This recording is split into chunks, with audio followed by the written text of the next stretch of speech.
Hurricane Irma was an extremely powerful Cape Verde hurricane that caused widespread destruction across its path in September 2017. Irma was the first Category 5 hurricane to strike the Leeward Islands on record, followed by Maria 2 weeks later. At the time, it was considered as the most powerful hurricane on record in the open Atlantic region, outside of the Caribbean Sea and Gulf of Mexico, until it was surpassed by Hurricane Dorian 2 years later. It was also the third strongest Atlantic hurricane at landfall ever recorded, just behind the 1935 Labor Day hurricane and Dorian. The ninth named storm, fourth hurricane, second major hurricane, and first Category 5 hurricane of the 2017 season, Irma caused widespread and catastrophic damage throughout its long lifetime, particularly in the northeastern Caribbean and the Florida Keys.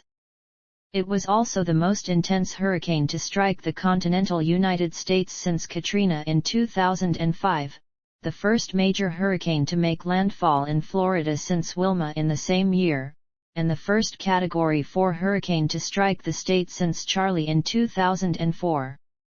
The word Irmageddon was coined soon after the hurricane to describe the damage caused by the hurricane. Irma developed from a tropical wave near the Cape Verde Islands on August 30. Favorable conditions allowed Irma to rapidly intensify into a Category 3 hurricane on the Saffir-Simpson wind scale by late on August 31. The storm's intensity fluctuated between Categories 2 and 3 for the next several days, due to a series of eyewall replacement cycles. On September 4, Irma resumed intensifying, becoming a Category 5 hurricane by early on the next day. Early on September 6, Irma peaked with 1-minute sustained winds of 180 miles per hour and a minimum pressure of 914 hPa. Irma was the second most intense tropical cyclone worldwide in 2017 in terms of barometric pressure, and the strongest worldwide in 2017 in terms of wind speed. Another eyewall replacement cycle caused Irma to weaken back to a Category 4 hurricane, but the storm reattained Category 5 status before making landfall in Cuba.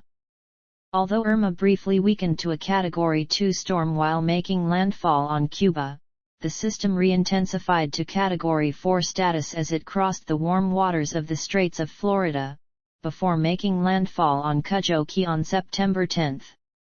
Irma then weakened to Category 3 status, prior to another landfall in Florida on Marco Island later that day. The system degraded into a remnant low over Alabama and ultimately dissipated on September 13 over Missouri.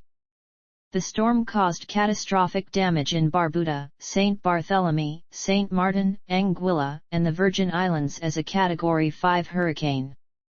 The hurricane caused at least 134 deaths, 1 in Anguilla, 1 in Barbados, 3 in Barbuda, 4 in the British Virgin Islands, 10 in Cuba, 11 in the French West Indies, 1 in Haiti, 3 in Puerto Rico, 4 on the Dutch side of St. Martin, 92 in the contiguous United States, and 4 in the U.S. Virgin Islands.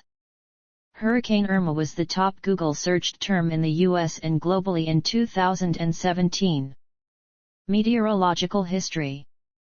The National Hurricane Center began monitoring a tropical wave over Western Africa on August 26. The tropical wave moved off the coast of the continent late on August 27. Throughout the next 2 days, showers and thunderstorms associated with the wave became better organized and gradually coalesced into a low-pressure area, as the system passed just south of and then through the Cape Verde Islands on August 29. Around midnight UTC on the following day, the system developed into a tropical depression just west of the Cape Verde Islands. 6 hours later, the depression intensified into Tropical Storm Irma, based on scatterometer data and satellite estimates. With warm sea surface temperatures and low wind shear, strengthening was anticipated, with the only hindrance being slightly cooler waters and drier air. The nascent storm began developing upper-level poleward outflow, as an anticyclone became established over the system, with banding features becoming increasingly evident in satellite images. Early on August 31, shortly after the development of a central dense overcast and an eye feature, Irma underwent rapid intensification, becoming a Category 2 hurricane at 1800 hours UTC and then a Category 3 hurricane, becoming a major hurricane around midnight UTC on September 1. Within a 48-hour period, the hurricane's intensity had increased by 65 miles per hour. On September 2, a ship passed 60 miles to the west of the center of Irma, recording maximum winds of 45 miles per hour, which indicated that the eye of Irma remained compact. A strong high-pressure system to the north of Irma caused the storm to move west-southwestward between September 2 and September 4. The first aircraft reconnaissance mission departed from Barbados on the afternoon of September 3, discovering an eye 29 miles in diameter and surface winds of 115 miles per hour. On September 4, after moving into more favorable conditions, Irma strengthened into a Category 4 hurricane. As it continued approaching the Leeward Islands, Irma underwent a second and more robust period of rapid intensification, becoming a Category 5 hurricane by 12 o'clock UTC on the following day, with winds of 175 miles per hour. The extremely powerful hurricane continued to intensify, with maximum sustained winds peaking at 180 miles per hour near 1800 hours UTC on September 5. Irma acquired annular characteristics around this time, with the storm exhibiting a large, symmetric CDO and an impressive satellite appearance. Irma continued to intensify while approaching the northern Leeward Islands.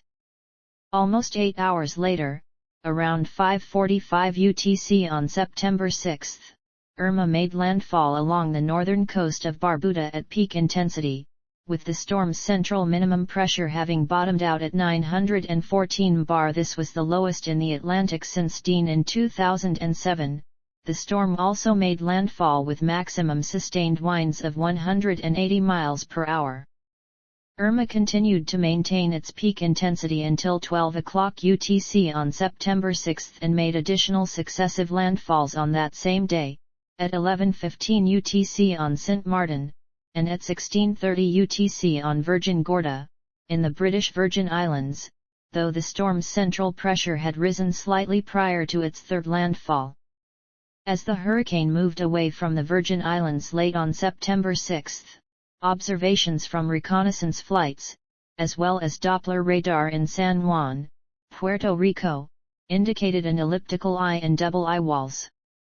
Late on September 6, the cyclone passed about 60 miles north of Puerto Rico. Moving west-northwestward, Irma closely paralleled the north coast of Hispaniola throughout the day on September 7. After beginning an eye wall replacement cycle, Irma weakened to a Category 4 hurricane as it passed south of the Turks and Caicos Islands early on September 8. This subsequently ended the 60-hour contiguous period of Irma maintaining Category 5 intensity, the second longest any Atlantic storm had maintained winds above 156 miles per hour behind only the 1932 Cuba hurricane. At 5 o'clock UTC on September 8, Irma made landfall on the island of Little Inagua in the Bahamas with sustained winds of 155 miles per hour. The hurricane then began tracking more to the west due to the intensification of a subtropical ridge to its north. Once the eye wall replacement cycle was complete, Irma began to re-intensify, and it reattained Category 5 intensity at 1800 hours UTC that day east of Cuba as deep convection became more pronounced and organized. The hurricane then made landfall in Cayo Romano, Cuba, at 3 o'clock UTC on September 9, with winds of 165 miles per hour. This made Irma only the second Category 5 hurricane to strike Cuba in recorded history, after the 1924 Cuba hurricane. As the eye of Irma moved along the northern coast of Cuba, gradual weakening ensued due to land interaction, with the eye becoming cloud-filled and the intensity falling to a high-end Category 2 storm later on September 9. After slowing down late on September 9, the hurricane turned northwestward towards Florida around the southwestern edge of the subtropical high to its northeast in a low-pressure system that was located over the continental United States. Moving over the warm waters of the Straits of Florida, Irma quickly re-strengthened to a Category 4 hurricane at 6 o'clock UTC on September 10, as deep convection improved and the eye became better defined. In addition, Irma's wind field continued to increase in size, with hurricane-force winds spanning out a region of 80 miles and gale-force winds spanning 220 miles in diameter. The cyclone made landfall in Cudjoe Key, Florida, at 1300 hours UTC on September 10, at Category 4 intensity, with winds of 130 miles per hour. Increasing wind shear and land interaction caused the satellite appearance of the storm to become ragged later that day, and Irma weakened to Category 3 intensity before making its seventh and final landfall at 1930 UTC, in Marco Island, Florida, with sustained winds of 115 miles per hour. Once Irma had moved inland, it began to accelerate to the north-northwest, while rapid weakening began to occur due to the increasing wind shear, land interaction, and dry air, with the storm falling below Category 3 intensity hours after landfall. Passing east of Tampa as a weakening Category 1 hurricane around 6 o'clock UTC on September 11, Irma continued to weaken as most of the deep convection became more spread out towards the northern semicircle of the circulation, though it retained a large wind field, with most of Florida experiencing gale-force winds. The system finally weakened to a tropical storm around 12 o'clock UTC that day as it entered southern Georgia, while acquiring some extratropical characteristics. At 6 o'clock UTC on September 12, Irma degenerated to a remnant low just as it entered Alabama, as most of the deep convection had diminished. The remnants persisted for another day or so before dissipating over Missouri on September 13. Preparations. Caribbean. Given that Irma's forecast track was along much of the Caribbean island chain, hurricane warnings were issued for the northern Leeward Islands, Puerto Rico, and parts of Hispaniola on September 5. In Antigua and Barbuda, residents safeguarded their homes and cleaned up their properties in anticipation of strong winds. Emergency crews were put on standby at public shelters and hospitals by September 5 to assist with any evacuations. Expecting a direct hit, more than half of the residents on Barbuda took shelter, and relief supplies were preemptively mobilized. The National Emergency Management Organization on St. Lucia urged small craft operators and swimmers to be mindful of forecasts for high surf. Small craft warnings and high surf advisories were hoisted for Dominica, where residents were urged to remain vigilant of the potential for high waves, landslides, and flooding. In Guadeloupe, low-lying and cliff-edge homes were evacuated at the threat of flooding and erosion. Schools and public businesses closed on September 5 and 6. Hospitals stocked up on 3 days' worth of supplies and checked the functionality of their generators. Of the island's 32 communes, 22 activated their emergency plans. 1,500 people were urged to take shelter. The island sustained relatively minor damage and became the base for relief efforts on St. Martin and St. Barthélemy. Though the core of the hurricane was expected to remain north of the island, a yellow alert was issued for Martinique due to the likelihood of rough seas. The island dispatched relief supplies and military reinforcements to its neighboring islands of Guadeloupe, St. Martin, and St. Barthélemy, which faced a greater risk of a direct impact. On September 4, Puerto Rico declared a state of emergency. By September 6, the U.S. Federal Emergency Management Agency had deployed response teams in Puerto Rico and the United States Virgin Islands. Supplies, including food rations, medical supplies, and blankets, were pre-staged in strategic locations on the islands for distribution. On September 5, the Dominican Republic activated the International Charter on Space and Major Disasters, thus providing for humanitarian satellite coverage. The United States and Haiti followed suit 2 days later. According to officials, 11,200 people were evacuated from vulnerable areas prior to the storm's arrival. Approximately 7,400 tourists were moved to Santo Domingo, away from beach resorts. In Haiti, government officials and aid organizations struggled with early preparation and evacuation efforts. While some officials blamed reluctance and indifference on the part of the population, others admitted they were not prepared for the onslaught and no mandatory evacuation orders were in place ahead of Irma's approach. Local officials contended that they had not received promised funds, supplies, or equipment from the national government. The United Nations Stabilization Mission in Haiti prepared its 1,000 peacekeepers and engineers to assist. In the Turks and Caicos, evacuation orders were issued for low-lying areas starting September 5. Schools were closed, government buildings were boarded up, and shelters were opened. Officials spread warnings to residents in English, Creole, and Spanish via social media, radio, SMS text, and WhatsApp. In the Bahamas, the government began preparations the week prior to the hurricane's arrival, including securing national sports facilities to use as shelters. By September 7, the government had evacuated 1,609 people by air from the southern islands, including 365 from Bimini. Controlled cutting of the power supply to southern and central Bahamian islands was conducted in advance of the storm. Shelters were made available, though usage was low due to most evacuees staying with family on other islands.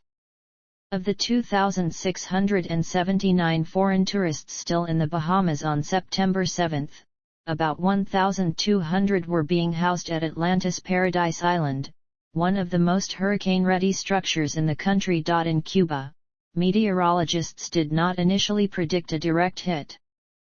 Fuel conservation was enacted in Camagüey province to ensure that enough would be available during post-storm power outages. The civil defense evacuated nearly 1 million people from low-lying areas, including thousands of Canadian and European tourists in the Jardines del Rey. Dolphins at a Cayo Guillermo resort were evacuated by helicopter.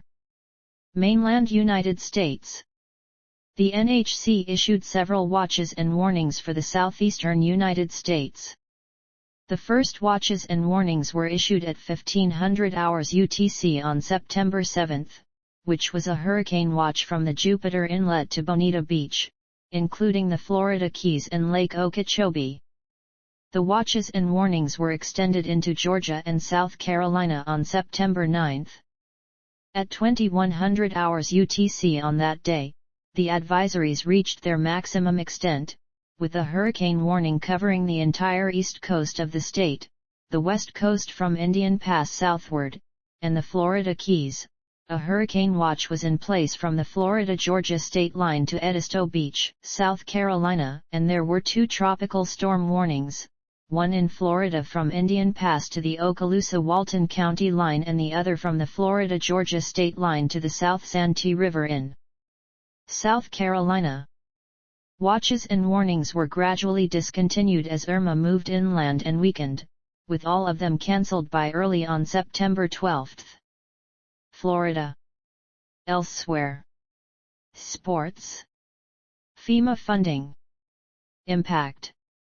Hurricane Irma's path was such that its impact was both far-reaching and devastating, with landfalls in Antigua and Barbuda, Saint Martin, the Bahamas, Cuba, and the United States, all at major hurricane intensity.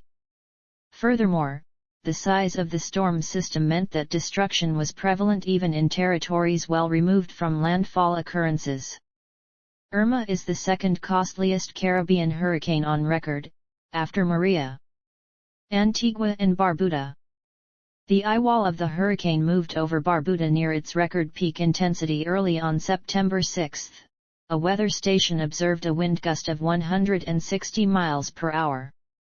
The exact state of the island remained unclear for hours after Irma's passage, as downed phone lines ceased all communication with nearby islands. Later that afternoon, Prime Minister Gaston Browne surveyed the territory by helicopter, revealing an effectively uninhabitable island. Irma damaged or destroyed 95% of the structures on Barbuda, including its hospital, schools, and both of its hotels. It completely flattened some residential blocks while submerging others.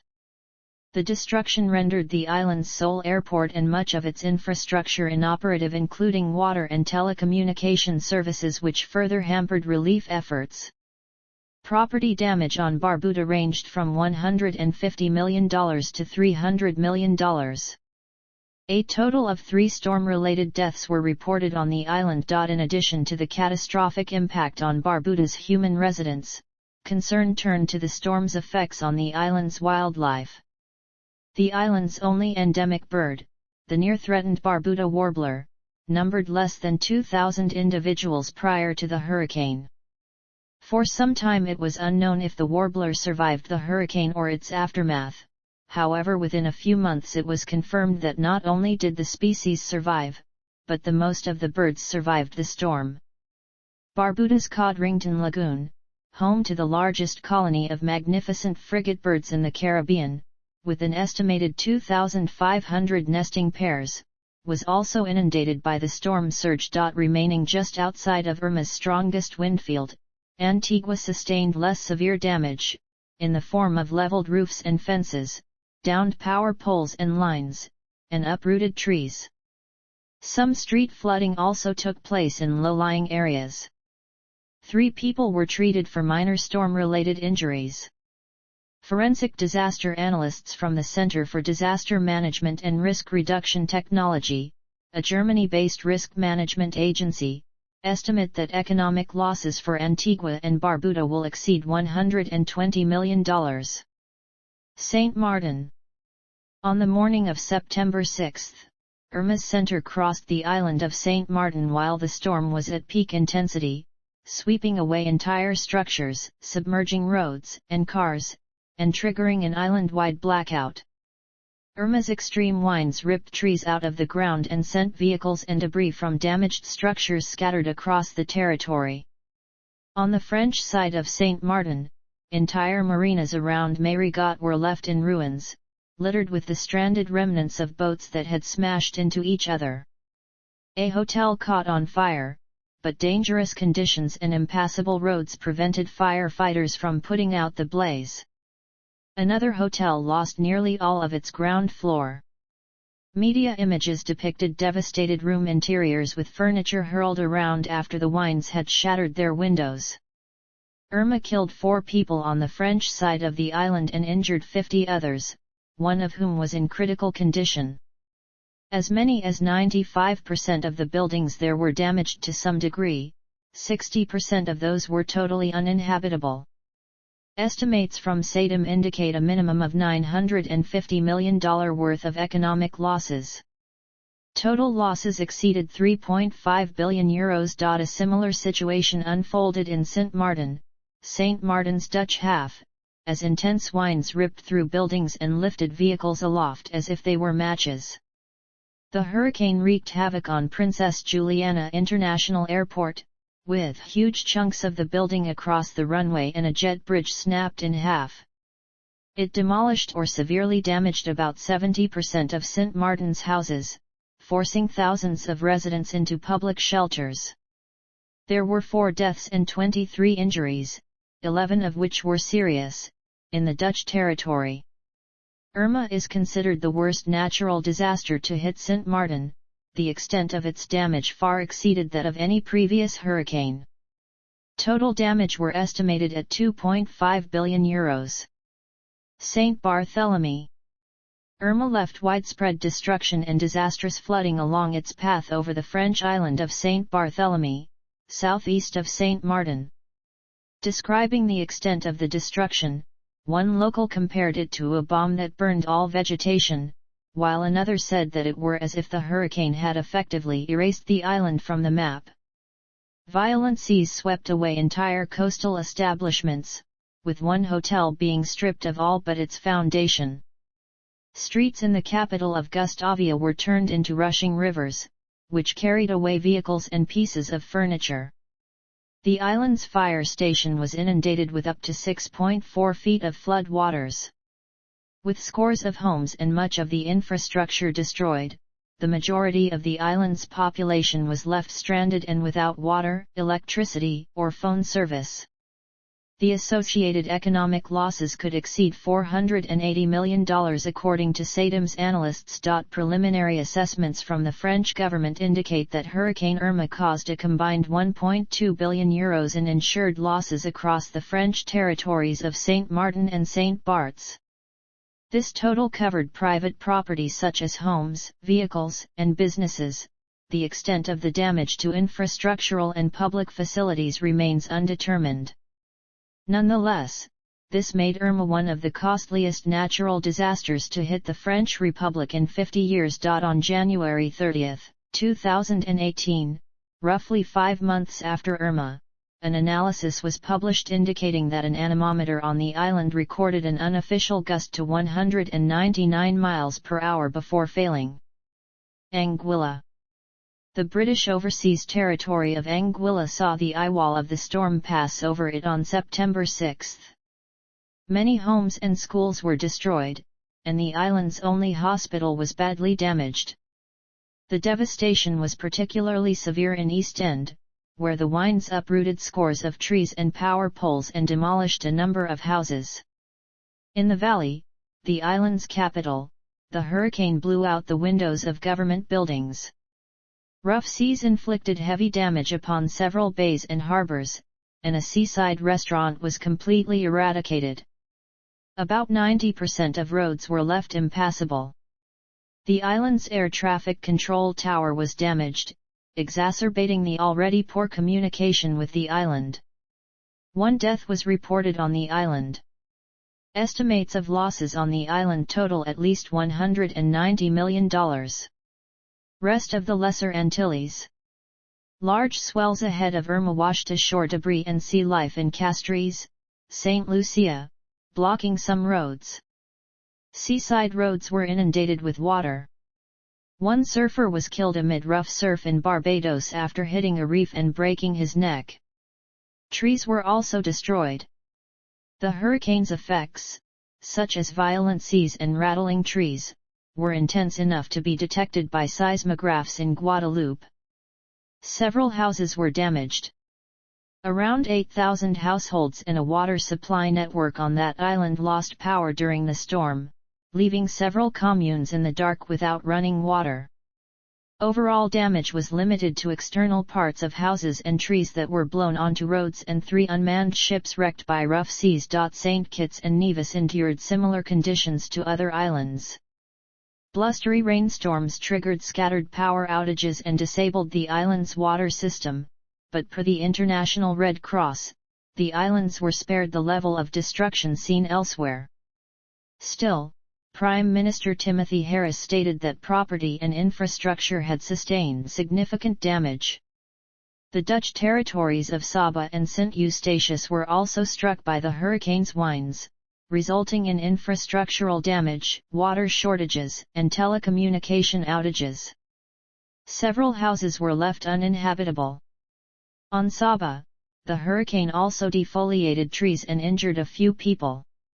SATEM's analysts expect economic losses of $65 million for the 2 islands. British Virgin Islands. Damage in the British Virgin Islands was extensive. Numerous buildings and roads were destroyed on the island of Tortola, which bore the brunt of the hurricane's core. 4 people were confirmed dead. Along Cane Garden Bay, the storm surge submerged several seaside bars and a gas station. Satellite images revealed many of the island's residential zones had been left in ruins. The hurricane passed over Necker Island, also causing severe damage and destroying the mansion of Richard Branson. Most homes and businesses were destroyed on the island of Jost van Dyke, the smallest of the B.V.I.S 4 main islands. The governor, Gus Jaspert, who had only been sworn into office 13 days previously, declared a state of emergency. the first time this has ever happened in the territory. After the storm, restoration of electricity took approximately 5 months. U.S. Virgin Islands. Irma's effects in the U.S. Virgin Islands were most profound on St. Thomas, where at least 12 inches of rain fell, and on St. John. St. Thomas Island suffered widespread structural damage, including to its police station and airport. Patients from the 4th and 3rd floors of Charlotte Amelie's Hospital had to be relocated to lower floors due to flooding from roof leaks. 3 deaths were attributed to Irma on the island. On nearby St. Croix, there were communication issues and some damage to the infrastructure. St. John lost access to ferry and cargo services, along with access to the local airport. Due to its normal reliance on electricity from St. Thomas, the island was left without power. Total damage from the 3 islands was at least $1.1 billion. Puerto Rico. The hurricane passed north of Puerto Rico, but still caused significant damage to the United States territory. Along the coast, a tide gauge observed waves up to 1.5 feet mean high water. Much of the main island experienced sustained tropical storm force winds, with a peak sustained wind speed of 55 miles per hour at a weather station along San Juan Bay, while the same site observed a peak wind gust of 74 miles per hour. However, on the island of Culebra, a wind gust of 111 miles per hour was reported. Mainly due to strong winds, approximately 1.1 million out of 1.5 million of Puerto Rico Electric Power Authority's customers lost electricity. Portions of Puerto Rico received heavy rainfall, with a peak total of 13.04 in Bayamon, causing 7 rivers to reach flood stage, widespread flash flooding, and at least 6 landslides. The most severely affected areas included the offshore islands of Culebra and Vieques, as well as the northeastern, northern, and mountainous portions of the main island. On Culebra, the island suffered an almost complete loss of electrical and water services. At least 30 homes on the island were destroyed, while about 30 other experienced substantial damage. High winds also toppled a number of trees. The only telecommunications tower on Culebra sustained damage, cutting off outside communications for several hours. In rural Loiza, 79 homes were destroyed. Throughout Puerto Rico, 781 out of 1,600 telecommunications towers went out of commission, primarily due to power outages. At least 362,000 customers lost water services. Debris, mostly fallen trees, blocked at least 72 roads. Approximately 25% to 30% of banana, coffee, papaya, and plantain crops were damaged by strong winds, with losses to farmers estimated at $30.6 million. Approximately 1,530 homes experienced at least moderate damage, with 1,448 homes moderately damaged, 32 extensively damaged, and 50 completely destroyed. Hurricane Irma was attributed to around $1 billion in damage, and the NHC attributed 3 fatalities to Irma in Puerto Rico, though 4 deaths were related to the storm. 2 people died due to rainstorms ahead of the hurricane. 1 man died in Orocovis after falling off his ladder while repairing his roof. Another man on the coast in Capitanjo died after being struck by lightning. 3 nearby fishermen were burned by the same lightning strike, but survived. 2 other people died during the hurricane. A woman died while being evacuated from her house in a wheelchair and fell, hitting her head. Another person died in a car accident in Canavanas. Governor Ricardo Rossello declared the islands of Culebra and Vieques to be disaster areas. Hispaniola. Although spared a direct hit, both the Dominican Republic and Haiti were affected by high winds and heavy rains. A bridge over the Dajaban River connecting the 2 countries was broken. In the Dominican Republic, the fishing community of Nagua sustained damage from waves that destroyed homes. 55,000 soldiers were deployed to affected areas to help with the clean-up efforts. By the evening of September 7, the government had counted 2,721 damaged homes. In Haiti, flooding 1 meter deep sat in residential neighborhoods in places like Cap Haitien, Ouanaminthe, and Gonaives. Mudslides, destroyed homes, flooded crops, and infrastructure damage were reported in the northern part of the country. The total expanse of the flooding stretched from Mole St. Nicolas in the west to the eastern border with the Dominican Republic. Turks and Caicos Islands. On the evening of September 7, at 7:30 p.m. AST, Hurricane Irma reached the Turks and Caicos Islands. While the eye passed just south of the main islands, crossing over South Caicos and the Ambergris Cays, the most powerful winds on the northern side of the eye swept all of the islands for more than 2 hours. Communications infrastructure was destroyed. On September 8, Minister of Infrastructure Goldray Ewing confirmed that damage to Provincials was extensive, with the northwestern neighborhood of Blue Hill being gone. The hospital in the capital, Coburn Town, was heavily damaged. On South Caicos, 75% of roofs were lost. Total damage was estimated at over $500 million. The Bahamas. In the Bahamas, the eye of the storm passed over Duncan Town, the major settlement of the Ragged Islands chain, on September 8. It also passed almost directly over Inagua and South Aucklands, according to the Bahamas Department of Meteorology. Damages were largely confined to the southern islands starting the morning of September 8. On Mayaguana and Great Inagua, downed power lines knocked out communications. On Great Inagua, 70% of homes sustained roof damage, and the island's school lost its roof entirely. The Morton Salt Company's signature production facility, one of the major employers in the country, experienced millions of dollars in damages. The Auckland settlement of Salina Point was cut off from the rest of the island by flooding, while Crooked Island had widespread roof damage. In the northern Bahamas, the worst property damage came on September 10 as the outer bands of the system produced tornadic activity on Grand Bahama and Bimini. Damage and losses across the Bahamas amounted to $135 million. While Irma was making landfall in Florida, the ocean was drawn away from some western shorelines of the Bahamas due to strong easterly winds. Cuba.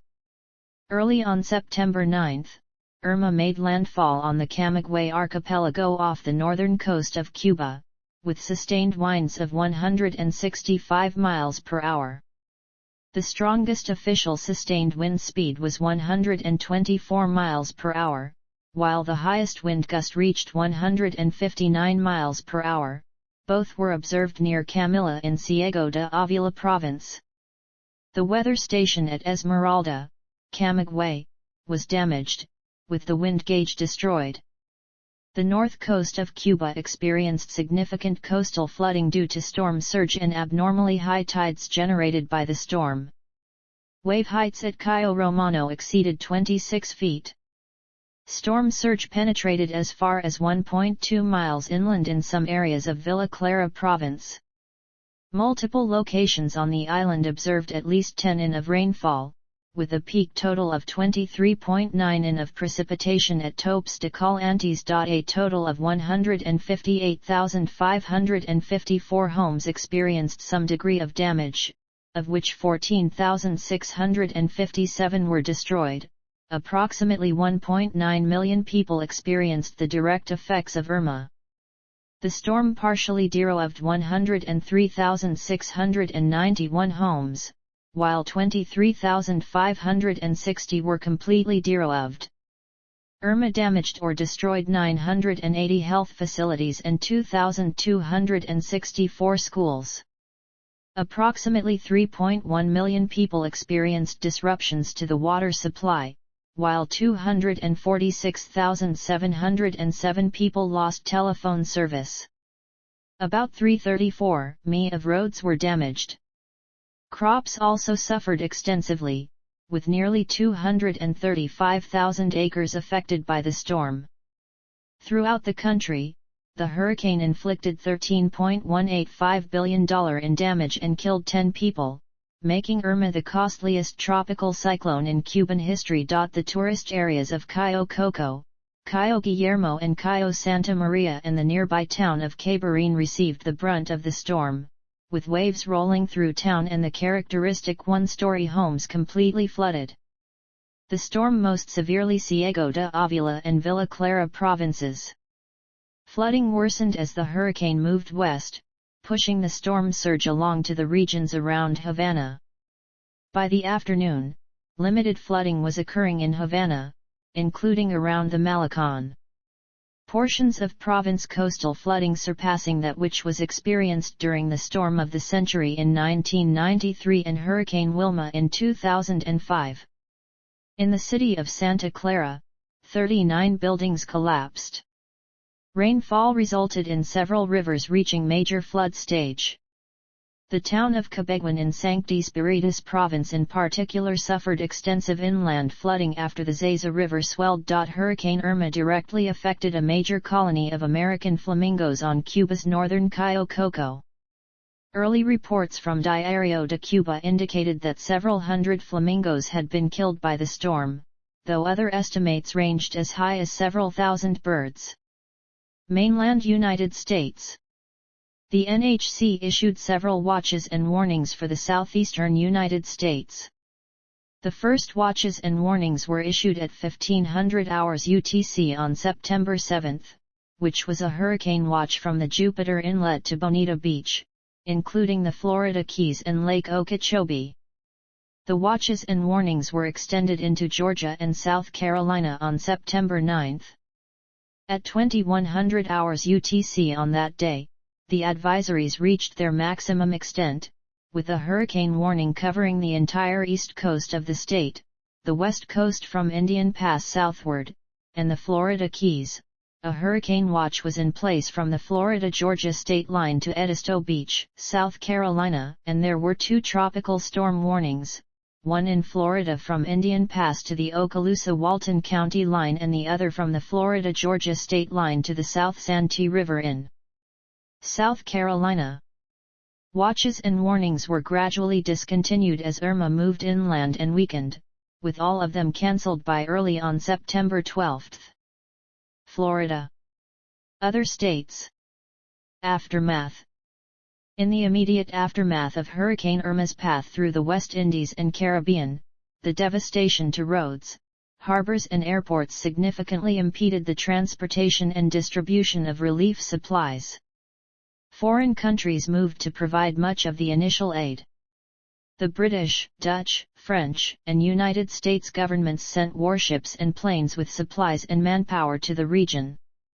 International leaders, including Dutch King Willem-Alexander and French President Emmanuel Macron, quickly moved to visit affected territories. Some of the affected countries and territories also offered assistance to each other. Cuba, which sustained extensive damage from the storm, sent 750 health workers to Antigua and Barbuda, St. Kitts and Nevis, St. Lucia, the Bahamas, Dominica, and Haiti. Government officials and members of the public in Puerto Rico delivered assistance and evacuated people stranded on other islands. The U.S. Citizenship and Immigration Services granted special 30-day humanitarian visas for British Virgin Islanders to stay in Puerto Rico. Hundreds of people stranded on St. Martin were flown to the Dominican Republic on humanitarian grounds. Antigua and Barbuda. The eye wall of the hurricane moved over Barbuda near its record peak intensity early on September 6. A weather station observed a wind gust of 160 miles per hour. The exact state of the island remained unclear for hours after Irma's passage, as downed phone lines ceased all communication with nearby islands.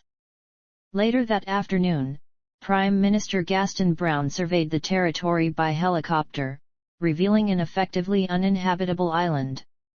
Irma damaged or destroyed 95% of the structures on Barbuda, including its hospital, schools, and both of its hotels, it completely flattened some residential blocks while submerging others.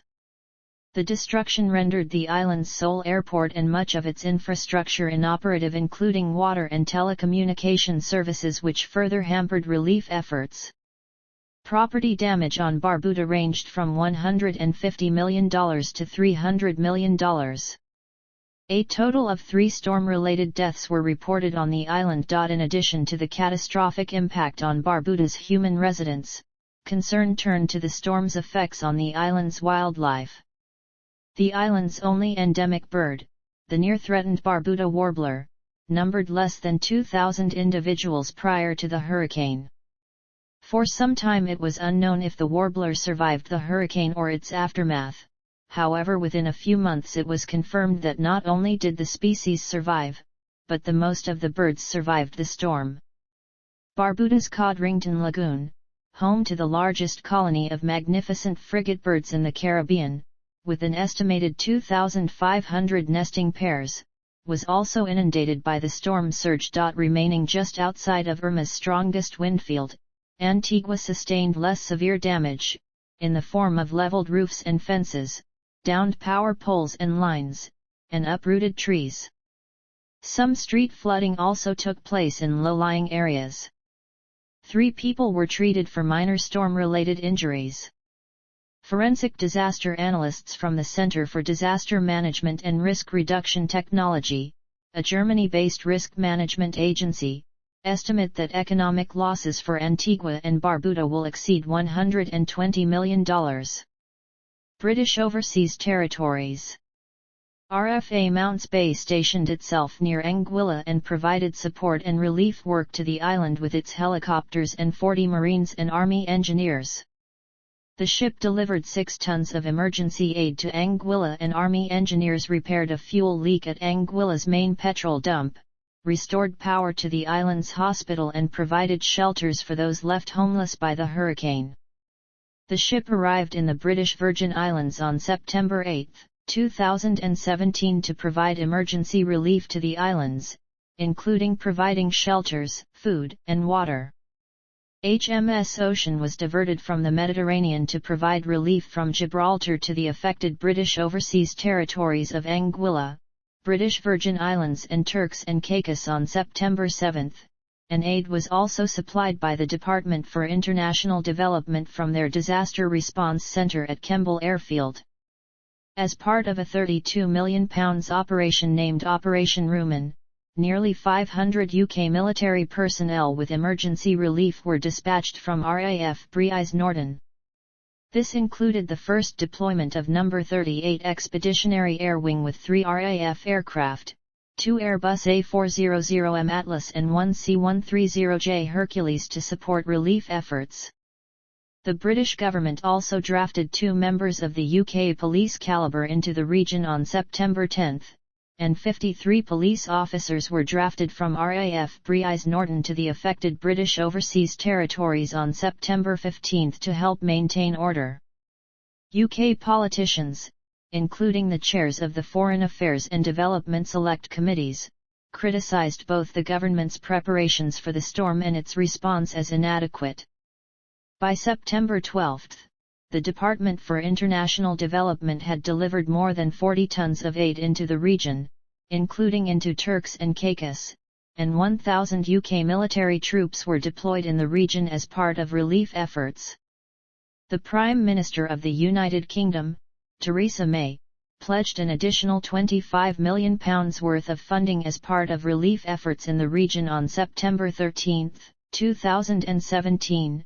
And the Secretary of State for Foreign and Commonwealth Affairs, Boris Johnson, said that a further 250 UK military personnel would be deployed into the area within the next few days. Anguilla's Chief Minister, Victor Banks, praised the British government's response to the storm and said that Boris Johnson's visit to the island sends a very positive signal to Anguillans that the British are serious about their response to this very severe hurricane, but went on to say that the current financial commitment from the UK was not substantial enough. By September 15, the United Kingdom had over 70 military personnel and 4 police officers in Anguilla and had delivered 15 tons of Aid to the island. In the British Virgin Islands, Royal Marines had cleared the airfield so that it was operational for the delivery of aid into the islands, with more than 200 British military personnel and 54 UK police officers on the ground and 8 tons of aid delivered to the islands.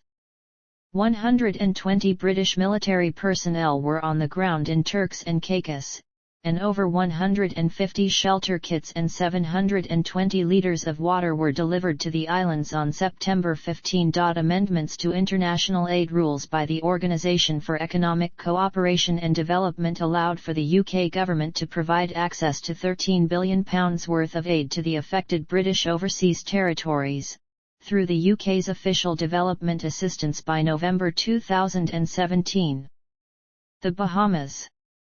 In the Bahamas, the eye of the storm passed over Duncan Town, the major settlement of the Ragged Islands chain, on September 8.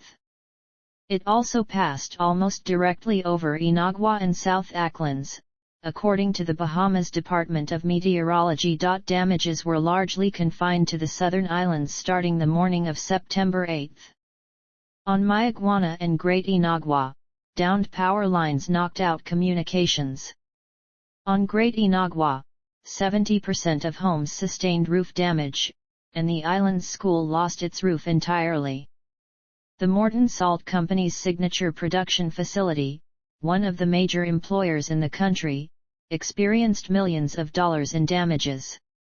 The Auckland settlement of Salina Point was cut off from the rest of the island by flooding, while Crooked Island had widespread roof damage. In the northern Bahamas, the worst property damage came on September 10 as the outer bands of the system produced tornadic activity on Grand Bahama and Bimini.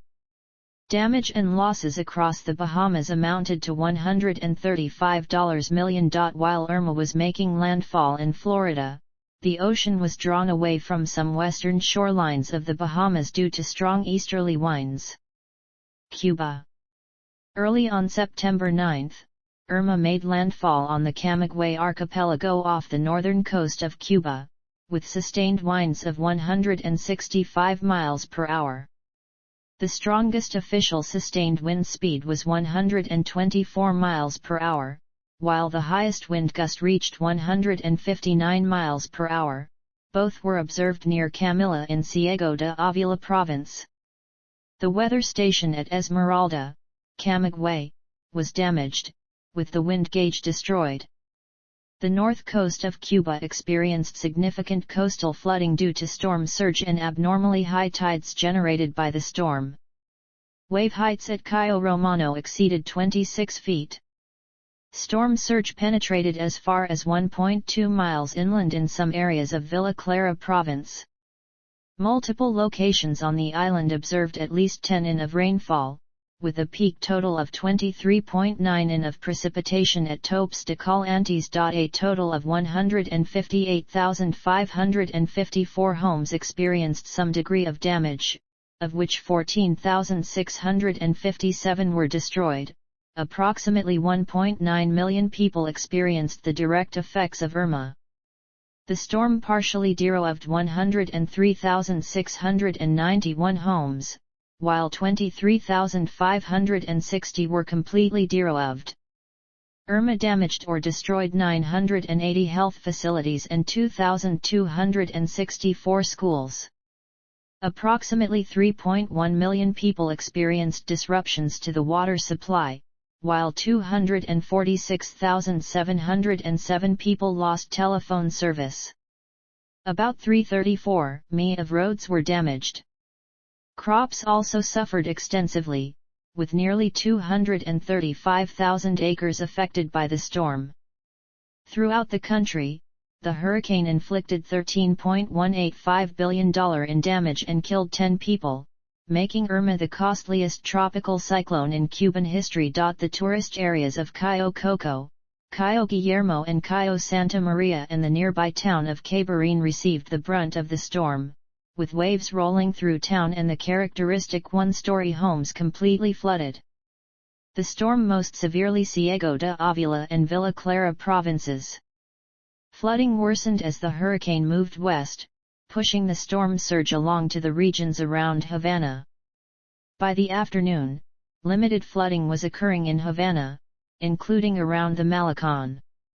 Portions of province coastal flooding surpassing that which was experienced during the storm of the century in 1993 and Hurricane Wilma in 2005.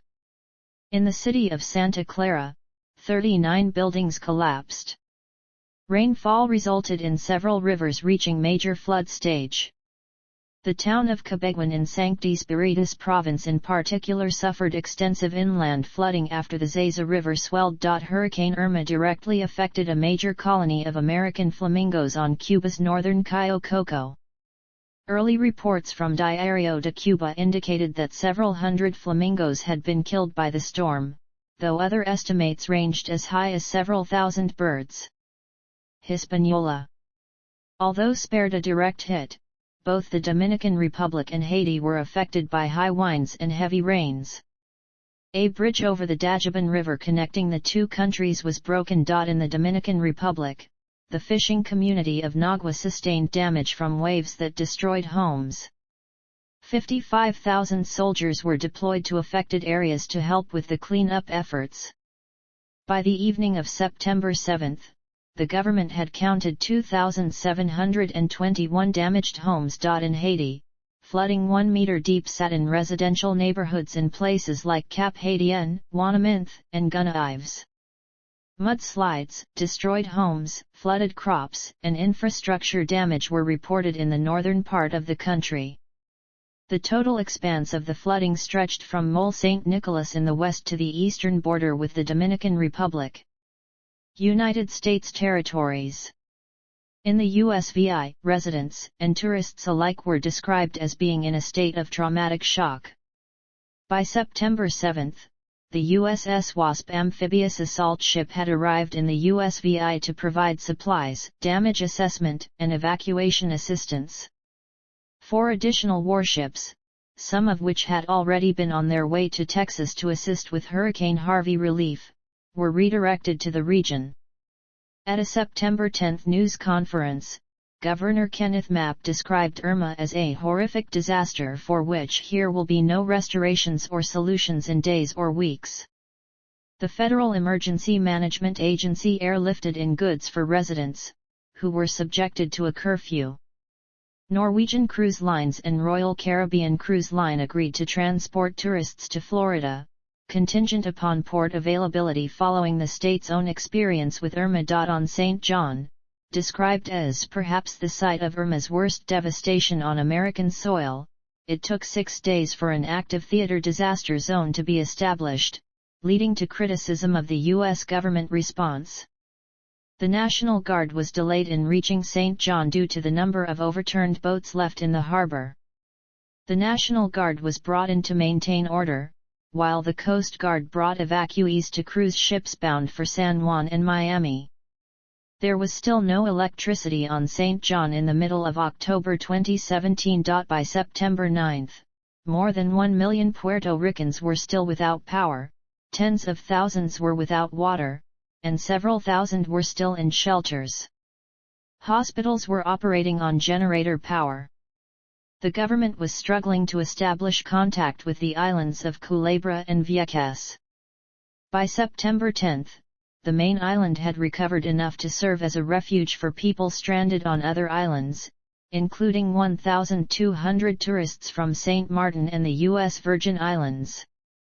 Airlifts had brought more than 50 patients to Puerto Rico. 5 months after Irma, 2/3 of the hospital beds on St. Thomas were still unavailable, due to extensive physical damage and staffing shortages. St. Martin and French Overseas Department. Damage to St. Martin's Harbour and to Princess Juliana International Airport left the Dutch part of St. Martin unreachable, although the smaller Grand Case Esperance Airport on the French side could be reopened by September 7 for supply aid by helicopter and airplane. The French armed forces based in Guadeloupe and French Guiana flew equipment and troops on board a CASA/IPTN CN-235 aircraft. The following day, the Dutch military was able to airlift dialysis patients off the island while also dropping leaflets to warn Icelanders about the rapidly approaching Hurricane Jose. Although the airport was closed, 435 students and faculty of the American University of the Caribbean were evacuated by the U.S. military. On September 10, Dutch King Willem-Alexander departed for the region, with intentions to visit Sint Maarten and other affected Dutch territories and Commonwealth members. French President Emmanuel Macron followed this announcement by stating his intentions to visit the French part of the island on September 12 in order to bring aid supplies. In response to criticism of the French handling of the disaster, 1,000 troops, police, and other emergency workers were sent to Saint Martin and Saint Barthélemy. On both sides of Saint Martin, desperate conditions combined with food and water shortages in Irma's aftermath led to reports of violence, scavenging, and theft. In response, the French government increased its troop deployment to 2,200 and the Dutch government sent more than 600 military and police personnel. The day after the hurricane hit Saint Barthélemy, the French armed forces based in Guadeloupe and French Guiana flew equipment and troops into the reopened Grand Case Esperance Airport.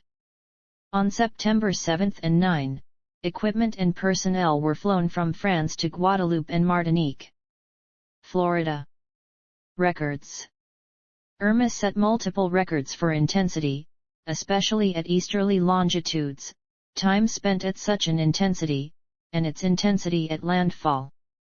When Irma reached Category 5 intensity with winds of 175 miles per hour at 11:45 UTC on September 5 at 57.7 degrees west, it became the easternmost Atlantic hurricane of this strength on record, surpassing Hurricane David of 1979, later beaten by Hurricane Lorenzo 2 years later. By 12:15 UTC on September 6, Irma reached peak intensity with 180 miles per hour winds and a minimum pressure of 914 bar.